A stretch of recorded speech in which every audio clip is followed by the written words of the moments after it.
I found out I wasn't invited to my granddaughter's wedding from a florist.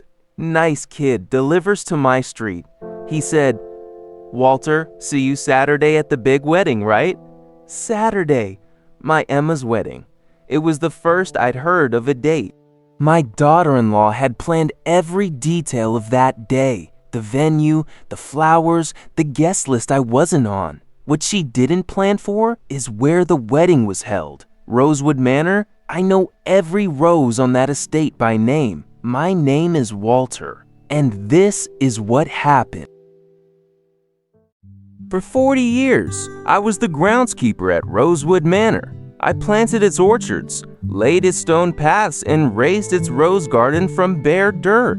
My wife used to say I spent more time with those roses than with her. She wasn't entirely wrong. The estate belongs to Mrs. Bell.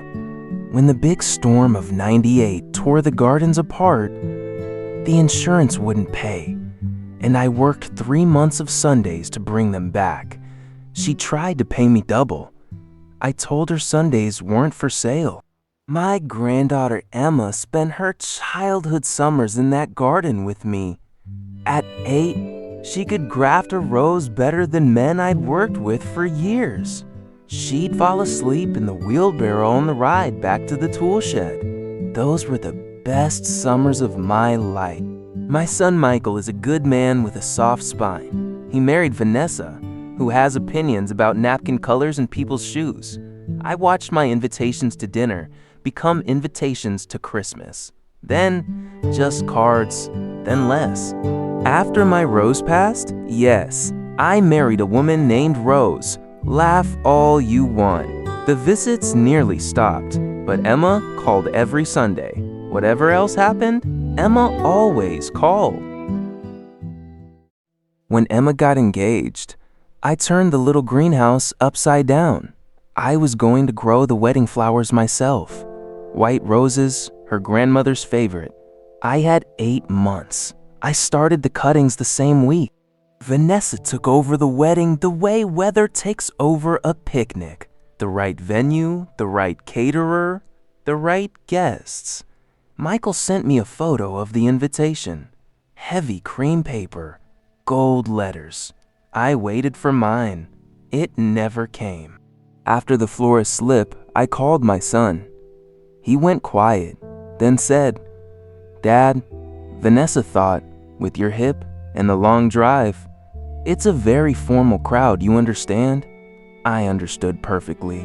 I just didn't say what I understood. Later, I learned what Emma had been told, that Grandpa didn't feel up to traveling, that I'd sent my love and a card I never wrote. Vanessa had answered for me before anyone thought to ask me. That's the part I couldn't forgive. And then Michael mentioned the venue, casual as rain, Rosewood Manor. The ceremony right in the rose garden. Vanessa had chosen out of every estate in the county, the one garden on this earth that grew because of me. Here's what Vanessa didn't know. By the rose garden gate, there's a small brass plaque. It says, Walter's Garden. For the man who stayed on Sundays. Mrs. Bell put it there the year I retired. I'd asked her not to. She did it anyway. And when a wedding books Rosewood Manor, Mrs. Bell quotes a price. When Vanessa mentioned the bride's family name, Mrs. Bell cut that price in half. Not for Vanessa, for the name. She assumed Walter's family meant Walter would be there. 2 weeks before the wedding, my phone rang. Mrs. Bell, sharp as ever at 86. "Walter, why does the seating chart for your granddaughter's wedding not have your name on it?" I said I wasn't invited. The silence on that line could have frozen the pond. She said, "This is my house, Walter, and you have a standing invitation older than that woman's marriage. Come early, wear the good hat." Then she hung up, the way queens hang up. So, on the wedding morning, I did what I've done for 40 years. I came at dawn and I tended the roses my Emma would marry beside. If I wasn't going to be a guest, I'd be what I'd always been, the gardener. Vanessa found me at 10, deadheading the border beds in my work clothes. She didn't recognize dignity when she saw it. She said, "The staff were told to be invisible today, and you, of all people, should not be here. Please leave before the guests arrive." She didn't hear Mrs. Bell's cane on the stone path behind her. You learn to hear that cane. Mrs. Bell said, "Vanessa, dear, read me the plaque on that gate. Out loud, please." And Vanessa read it.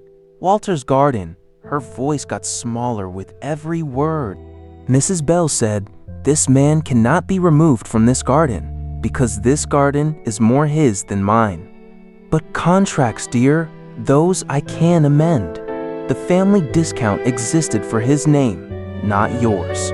My office will send the corrected invoice on Monday. Full price."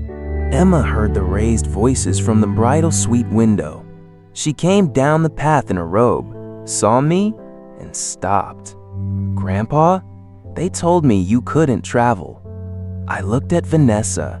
Vanessa looked at the roses. Nobody said anything. Nobody had to. Emma cried the kind of tears that ruin wedding makeup and hugged me like she used to after the wheelbarrow rides. Then she said, "You're walking me down the aisle with Dad, both sides, and nobody in this family argues with a bride." So I walked my granddaughter down a path I'd laid stone by stone, past roses I'd planted the decade she was born, in a garden with my name on the gate.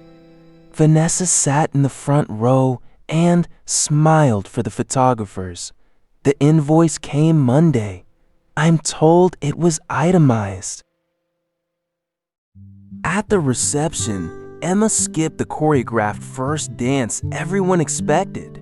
She took my arm and led me out to the garden, and we swayed by the white roses while the band played something slow. Her grandmother's favorites bloomed early that year. I like to think Rose arranged it. Michael found his spine somewhere between the ceremony and the toast. The Sunday dinners are back. Vanessa is polite to me now. The careful kind of polite people learn from an itemized invoice. Emma and her husband visit the garden every month. She's teaching him to graft roses. He's terrible at it. She was better at 8, but he stays all afternoon, and that's the part that matters. People spend fortunes to look important for one afternoon. I spent 40 years of Sundays growing something real. You can't rent your way into a garden. You grow into it, season by season, until your name belongs on the gate. If this story stayed with you, tell me in the comments, who deserves a plaque in your life? Every week, I share one true-to-life story about family, betrayal, and the quiet ways justice finds its way home. Subscribe, and I'll see you in the next one.